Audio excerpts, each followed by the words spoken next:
Welcome to The Other Worlds, where we talk to authors of fantasy, supernatural, and paranormal stories. Let's open the portal and meet our guest. Hello, my name is Sandra Dan, and I am joined today by a self described foodie who started out writing stories on the backs of napkins. KX Song's debut YA novel was named Book of the Year by the Chinese American Librarians Association, Kirkus Reviews, and the Financial Times, and also won the Freeman Book Award. Her second book, The Night Ends with Fire, won the Octavia E. Butler Award. KX joins us to talk about the sequel to The Night Ends with Fire, The Dragon Wakes with Thunder. Thank you for joining us today, KX. Thank you so much for having me. So, how does it feel to have book three out in the world? Honestly, it feels so nerve-wracking. And I think I waver between excitement and anticipation and all the positive, gushy feelings, and then also like fear and nervousness and anxiety because I think that I care so much about this world and this story, and I really want to do it justice. And so far, it's been really nice to hear from early readers, but definitely trying to forget that August is just around the corner. Yeah, there's you've gone through a transition here because your first book was a YA standalone, and now here you are wrapping up a duology. And you also have, in interviews, described part of your process as really being a pantser, in kind of parsing out the ideas and developing them before you are writing the book. And so I wondered what the process was like for you and how it differed when you approached writing the duology after writing a standalone. That's a great question. I think that I'm sort of a hybrid pantser and plotter where I do both depending on what stage of the writing process I'm in. So I think that for the first book, which is a YA contemporary set during the 2019 protests, because there were two points of view, but it was a relatively short timeline, I could sort of write it more based upon the atmosphere and the feelings I was trying to evoke versus for the Night Ends with Fire and then later on the Dragon Wakes with Thunder, there are so many moving pieces around the war that's happening, the three kingdoms and all of their different machinations and just the huge ensemble cast of characters. So I did have to be more of a plotter in that sense and have things more mapped out. That being said, I probably in comparison to extreme plotters, they would reject me from their camp because I think I wrote the outline in a day, and then the very next day I just started writing. And then obviously, as you write, things change and you lose sight of the original map, but the new place that you end up is even better. I think that's sort of like the joy of discovery is still there, but I have a general roadmap to guide me in terms of which overall direction I'm heading in. Yeah, that makes sense. Then because I wondered how you felt like at the end of book one. It's almost like now that I've read both of them, and I just read them back to back. So it almost reads really like one long book that's been split in two, in a way. Like it's Really? Oh, that's so interesting. it felt very seamless to me, like continuing on, and so I wondered how much of book two you had started on, when before you sold book one.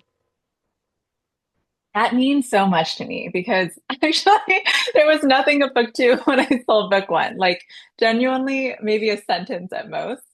And by the time I sat down to write it, I was like, oh, no. And the worst part about writing a sequel after you've already finished the first book and it's already been out in the world is that you can't change things to book one when you realize that you made a mistake for book two. And so, for example, there's this, without spoiling anything, there's one character that has special powers. And I had so desperately wanted this role to work for book two, but because I already had a scene in book one where the character does the opposite of that power, it just wouldn't work. And so I had to do something else. But if I had been more organized or prepared, and had the foresight to think for book two, then I could have tied everything very neatly together, at least for that character's sort of secret power. In terms of the overall plotting, though, I think that so for the end of book one, I knew that I wanted that type of ending. There's a cliffhanger at the end of book one. And essentially the reason why that was so important to me is because Meilin, our protagonist, spends almost the entirety of book one really desperate to belong and to fit in and to receive the acceptance and respect that she's been craving all her life. She just really wants to be liked. And she does all these heroic deeds and really sacrifices so much of herself to get that. She joins the war effort. She, fights alongside Prince Sky and, really puts herself out there to help save her kingdom for the goal of being able to obtain love and acceptance and belonging. And I wanted to sort of poke at that and to ask, like, you know, one, is that even the right goal to be seeking? And two, can you actually obtain that in this man's world? And so that was the sort of impetus for the cliffhanger of book one. Now, in book two, I wanted a similar arc that's slightly more nuanced, where essentially now she is really, really angry and she's been wronged in this very, unjust way. And in some ways, like it was sort of paying homage to all the women who have been erased from history and who have given so much to their families, to their communities, to their countries, and had their deeds entirely negated or, taken over by, the men in their families or just other more famous men. And so I wanted to sort of take a look at that, examine that, and ask the question of like, is legacy so worth obtaining? And should that be the end goal for this Meilin character who is very much motivated by her ambition that grows as she obtains more and more power? And so this idea of legacy in history is very much at the core of The Dragon Wakes with Thunder. And it's sort of subverting it a bit, or just like asking the question and like turning it over into different lights to see what are the different ways in which it can be really positive, and what are the ways in which this desire to leave a mark and to leave a legacy can also cause you to do some things that you might regret in the future. Yeah, it's interesting because of course women at this time um didn't have a lot of choices. They're just their choices were made for them, and they were very much treated as property. And so it almost felt like to me, and and I don't know how you would see it, but it almost felt to me like with the first book, it felt like it was really a quest for autonomy, for that freedom and independence and power over herself. But in book two, it's more like a battle for her soul, and is what kind of kept coming back to me. And it was interesting to me that in book one, of course, she joins the army, she goes to war, she lives as a man amongst men for most of the book. But then in book two, we have a completely new landscape. And I don't want to give anything away, but it is a very different landscape for Meilin. And I wondered which you found more difficult, because I think that she's having a much worse time in book two than she did in book one.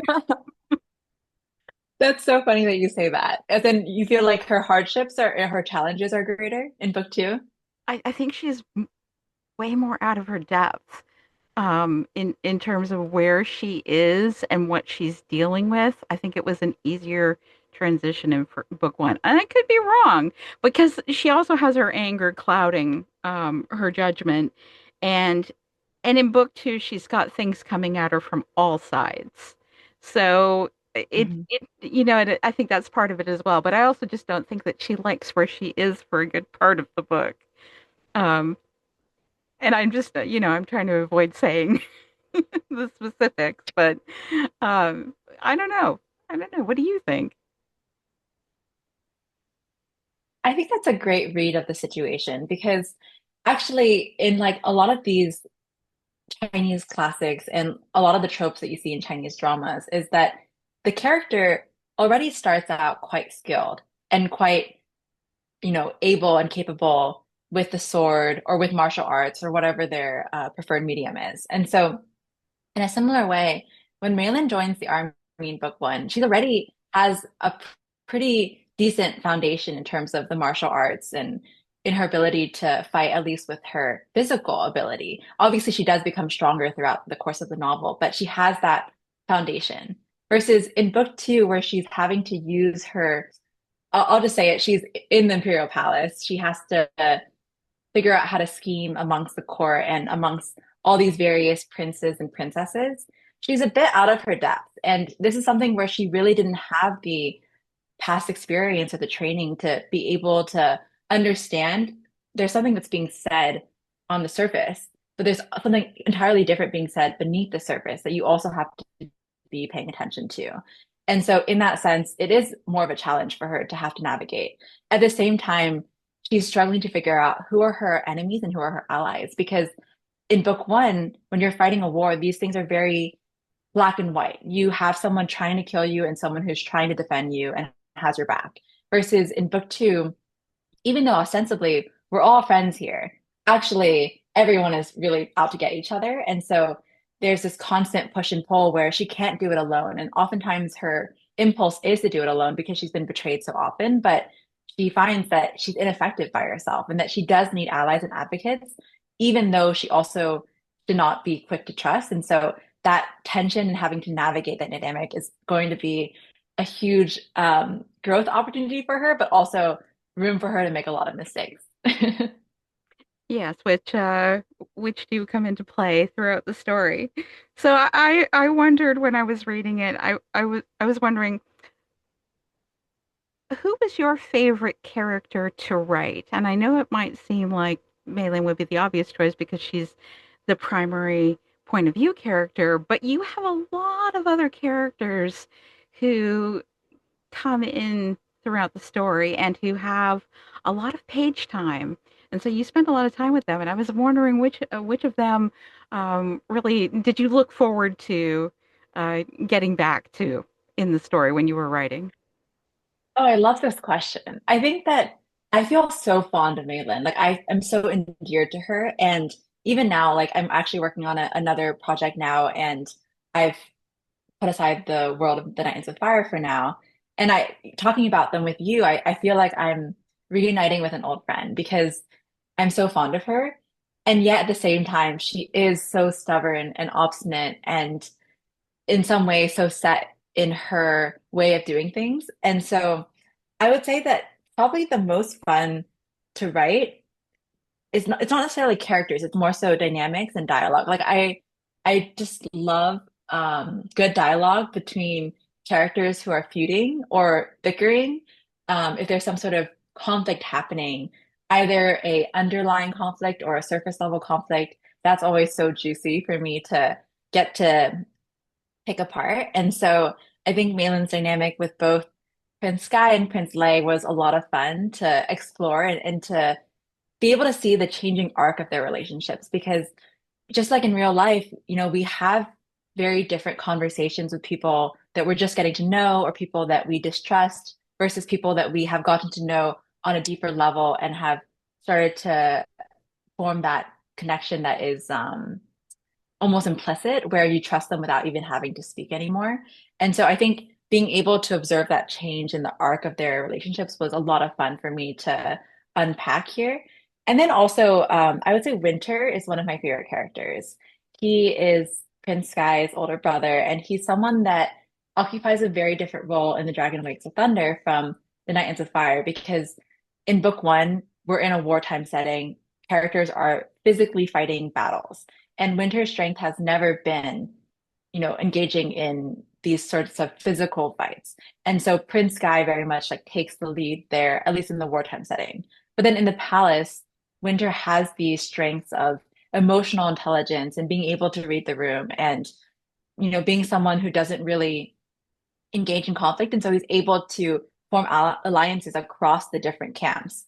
And so it was a lot of fun to craft his backstory, to think about what motivates him, and also to create a different example of someone's relationship to power, especially in regards to this magical power that happens in the book, where Meilin's relationship to her spirit power is very disparate from Winter's relationship to his. Yeah, I found Winters to be fascinating, and it was so refreshing to read a character like him because his goals, his objectives are nothing like his brothers.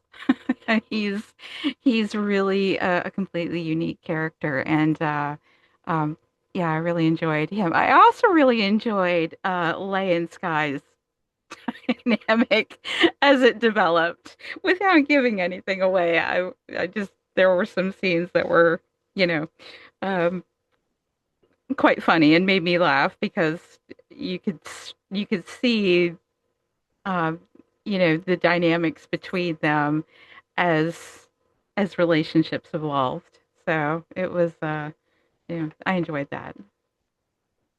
I'm glad to hear that. And just between you and me and everyone else listening, I guess, I actually originally wrote Winter to have more scenes working with Meilin.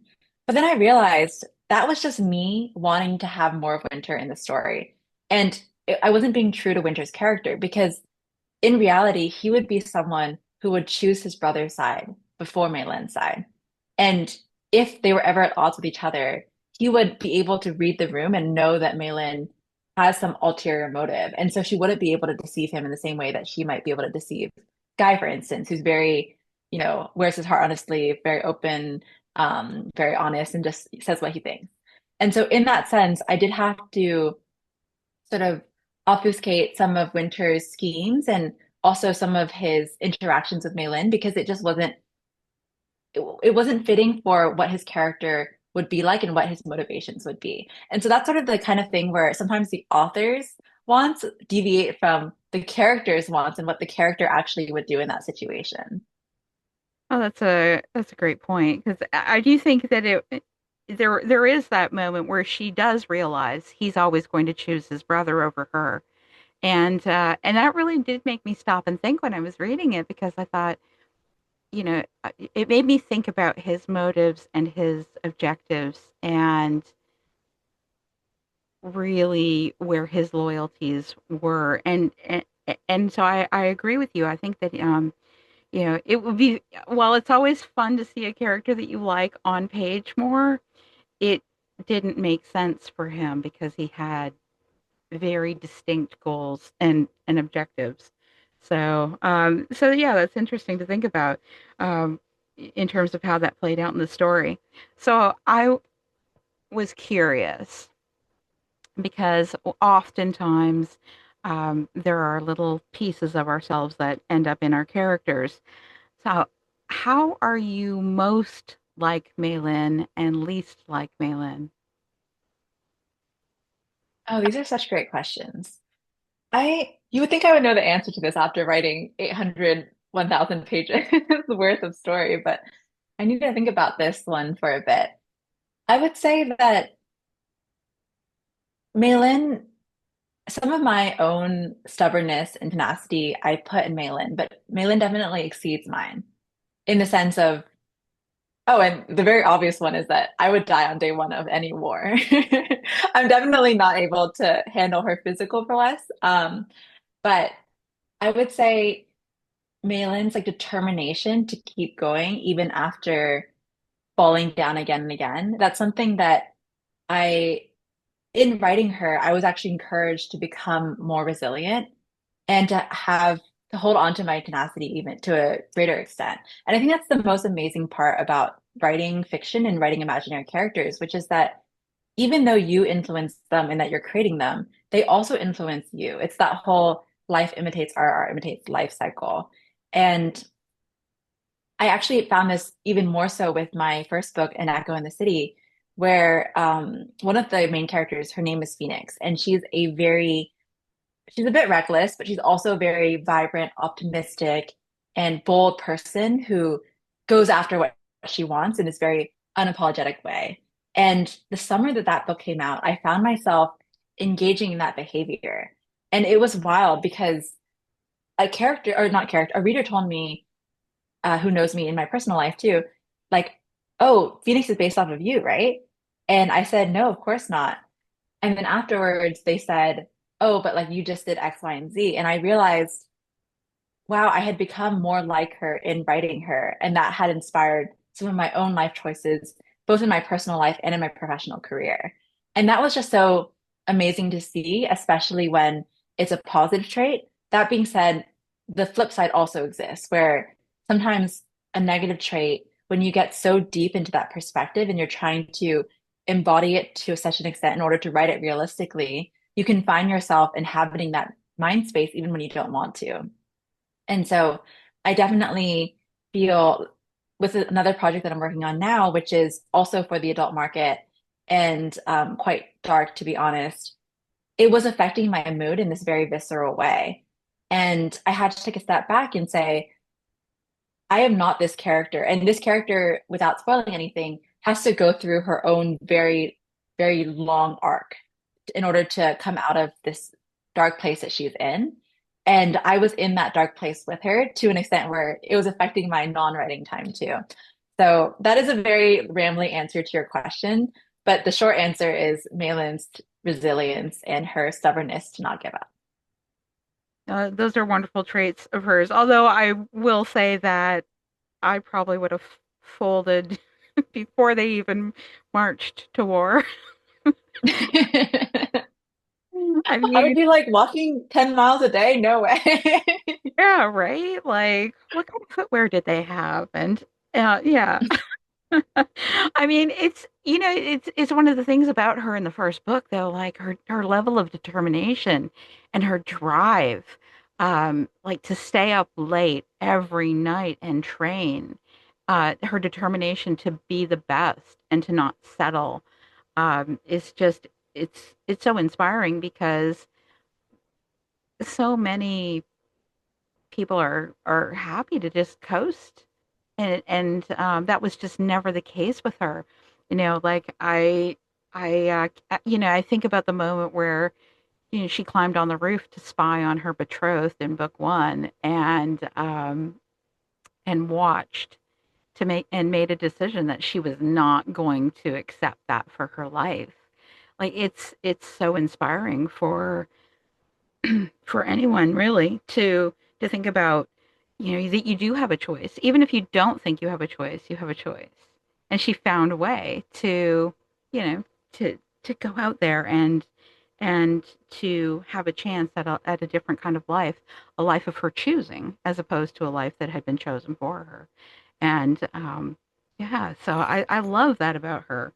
And yeah, at the same time, she is incredibly stubborn. So, and I mean that can be a good thing when you're learning a new skill, and that can be a really bad thing when you have, your mind set on something that isn't ideal. So, yeah, so it's kind of fun to watch her learn and figure things out. But she's very shrewd. She's very observant. There's so many great qualities that she has, that she makes the most of throughout her journey in both books. So. Um, pardon me. It's funny when you're complimenting my character, I almost feel like you're complimenting my baby. I'm like, yeah, she is. Yeah, no, it's she's a really, really memorable character. She's one of those characters that pushes you, I think. At least that's how I found it for me because, I've said it before, I'm, a bit of a chicken.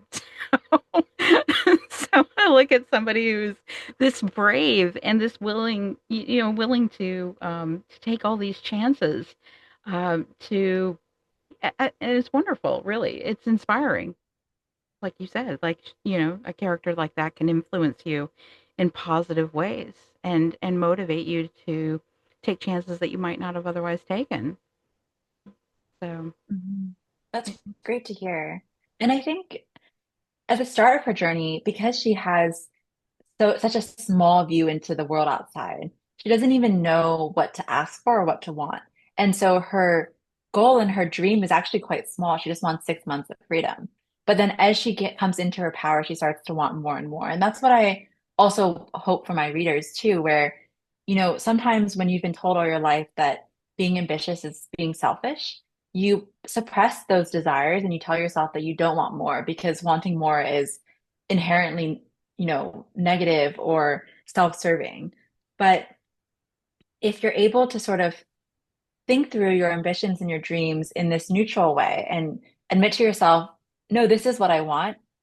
How can that help you obtain it? And then once you obtain it, how can that help you to dream even bigger? Because a lot of the things that I'm asking myself now are things I didn't even know to ask myself 2, 3 years ago. And I recently just finished graduate school, and graduate school was such a big game changer for me in terms of understanding how I can take control of my own life in my personal life and also in my professional career, and sort of have agency in determining what my career will look like.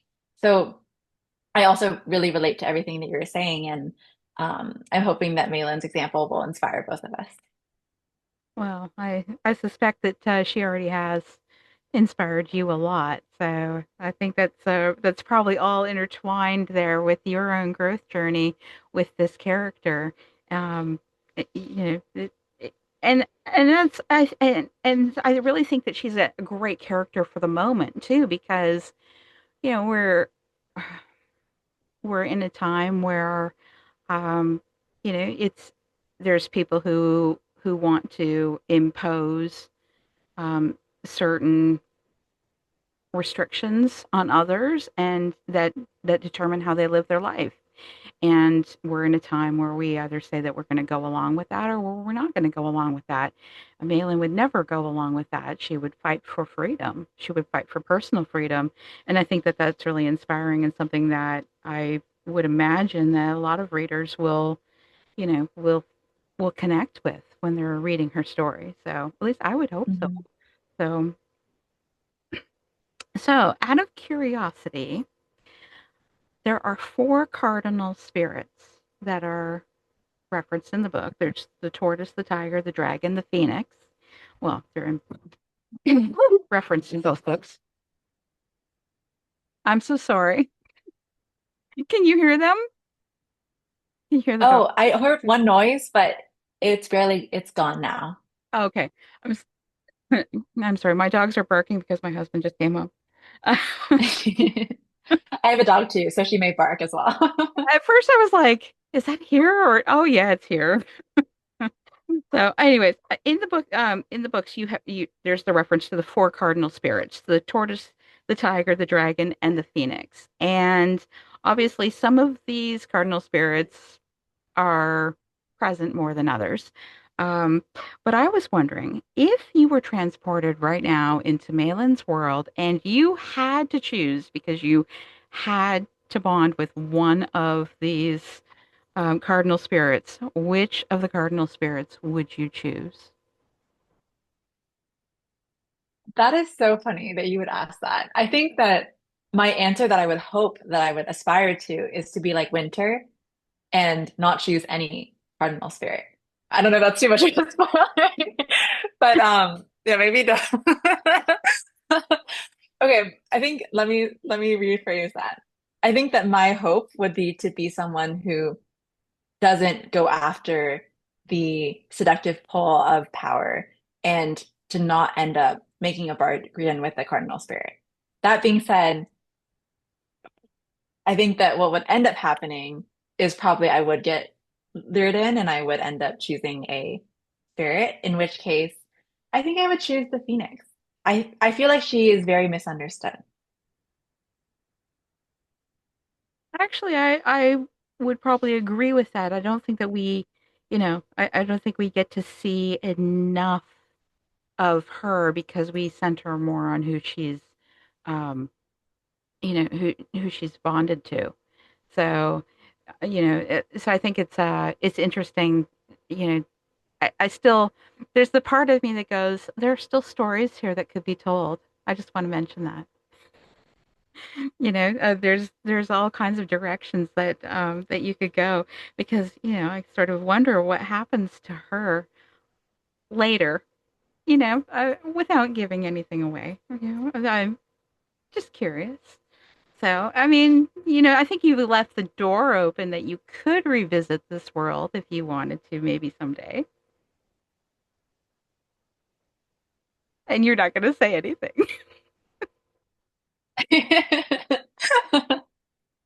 I would say never.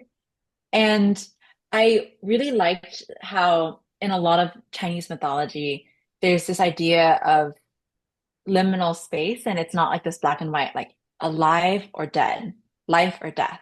And so there are these cycles of rebirth where even though at the end of book one, the Phoenix is no longer wreaking havoc in the same way that she was at the beginning of book one, but she's also not completely gone. And through the epigraphs in each chapter, I wanted to shine a small spotlight onto different eras in their history and their world, where sometimes these mythological creatures were treated like gods and they were worshipped, or sometimes they were treated like devils and they were, you know, causes of fear and terror amongst their people. And that there's nothing about them that are inherently good or evil, but rather they're just agents of chaos that bring about change and disruption to the status quo. And so, in that sense, while in Meilin's particular story, they have certain connotations that they take on depending on their roles in her point of view. In other time periods or in other heroes' journeys, they might occupy entirely different spaces. Yeah, I think that they're fascinating characters in and of themselves. And of course, there's just different dynamics at play within the story that impact the what we see of their character and what we see of them. So you could have a very different experience with one of the cardinal spirits in a different story, in a different setting, which is interesting because it actually does make it kind of harder to navigate those dynamics in the spirit realm. And that's something that Meilin seems to struggle with throughout in terms of trying to manage her spirit and then dealing with the other spirits that she intersects with. And of course, then she has to remind herself that not all of the spirits are bad or want the same things. They have some of them can be trusted, some of them could be allies, some of them are enemies. So it's an interesting learning curve for her in in the story. So at the end, obviously there's the potential for great change. There's always the potential for change. There was the potential for change at the end of book one, and of course then things went a certain way, right? And so then we have book two, and there's more potential for change. But I found myself wondering, like, you reference a lot about how history is in the midst of being written throughout the text, and you also reference it in I believe it was in one of your notes, I think at the end of the first book, about um, about how historical accounts are not always um, accurate or full and complete. And I wondered if there was something particular that inspired you when you were starting out with Meilin's story, that that you were researching or learning about that made you want to explore that more. Great question. And that's a very astute read that I think history and this idea of how malleable it is and also how constantly changing it is something that's always been um, very salient to me and something that has been always on my mind as I'm writing these stories. And I think that when I look at my body of work in totality and look at the different books that I've written, usually the through line has to do with this theme or this question of what history is and sort of how our collective memory changes and also how it changes us too.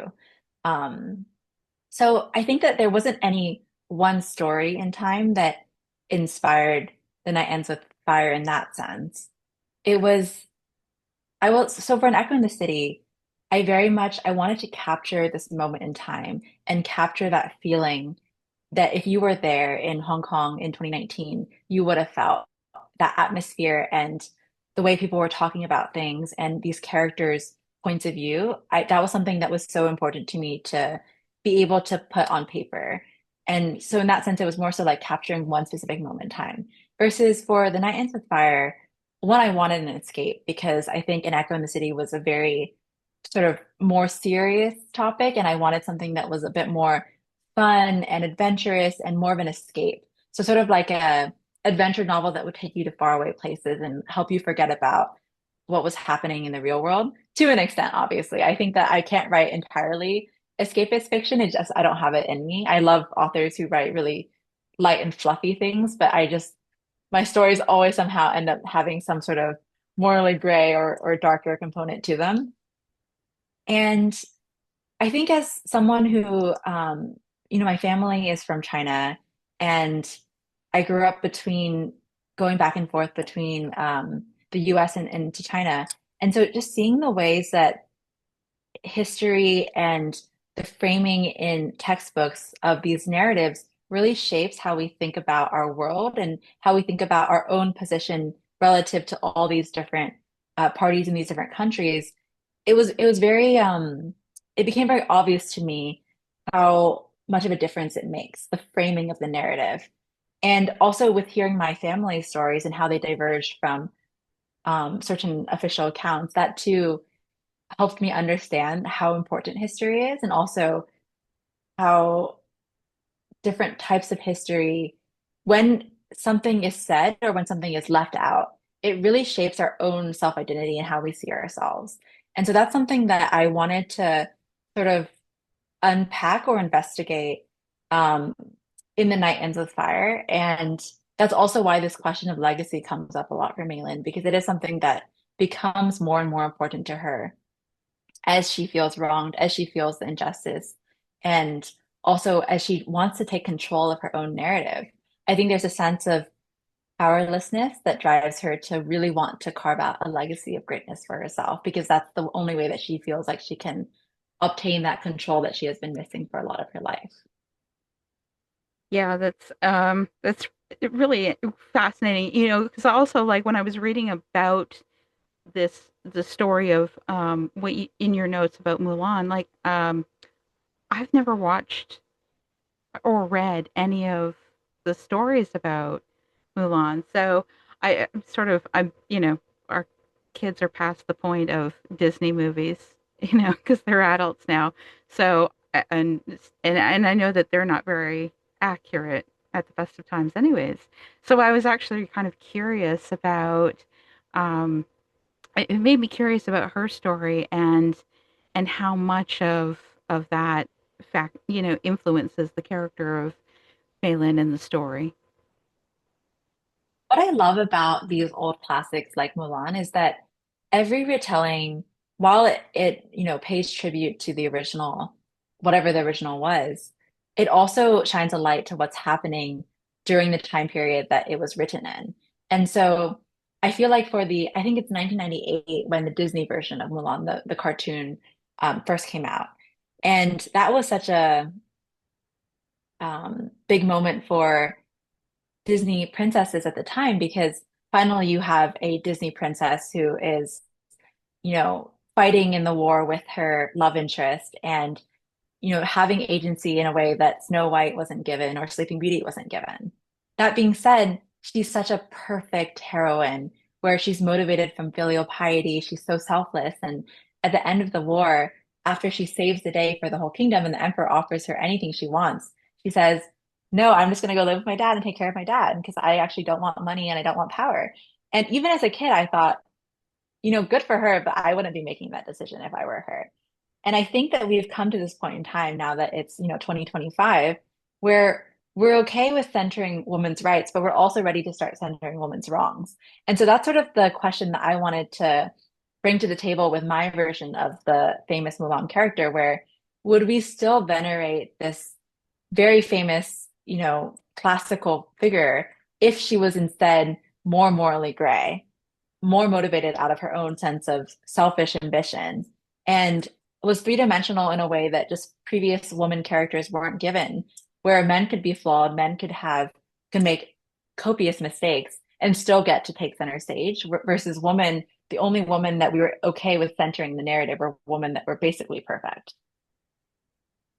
Yeah, no, that's a really great point because she becomes increasingly morally gray um, as her story progresses, and it's a very realistic battle that she's fighting in terms of what she wants and what she's willing to sacrifice as well, and these are questions that I think that we all ask on some level for ourselves because we're all making decisions about what we want in life and also what we're willing to give up in life. So, but she's facing it on a grand scale, which, makes it very interesting to see the choices that she's confronted with and what she does in every situation without, again, giving anything away.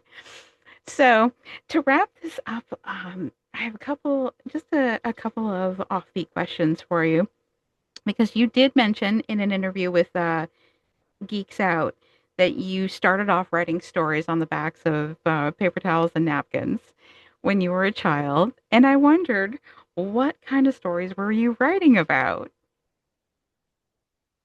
Do you remember? These are stories that will never see the light of day. These are stories that were so atrociously written that I would actually cringe so hard in real life if they were ever read to me. But I remember that one of the first stories I wrote, one of the first novels, was about fairies, and every single female fairy in that world had a flower name, and every male fairy had a tree name. So I think the main character was like Daisy and Oak and Redwood or Violet, that kind of thing. So yeah, definitely stories that I will never be resurfacing. Okay, so everybody starts somewhere, and you maybe one of these days you will write a grown-up fairy story. You never know. Never say never, right? All right, so you're also a self-described foodie, and so I was wondering what's your favorite thing to cook? Ooh, I love this question. I would say cooking wise, I have been getting very lazy lately with cooking. So there are these it's called like xiaolongbao, which is mini soup dumplings. And they are frozen from the grocery store that I've just been reheating and eating for lunch every day. So consistent, so easy. I think like Trader Joe's has them, Costco has them, the Asian grocery store obviously has them too. So those are really delicious, but that's not real cooking, I would say.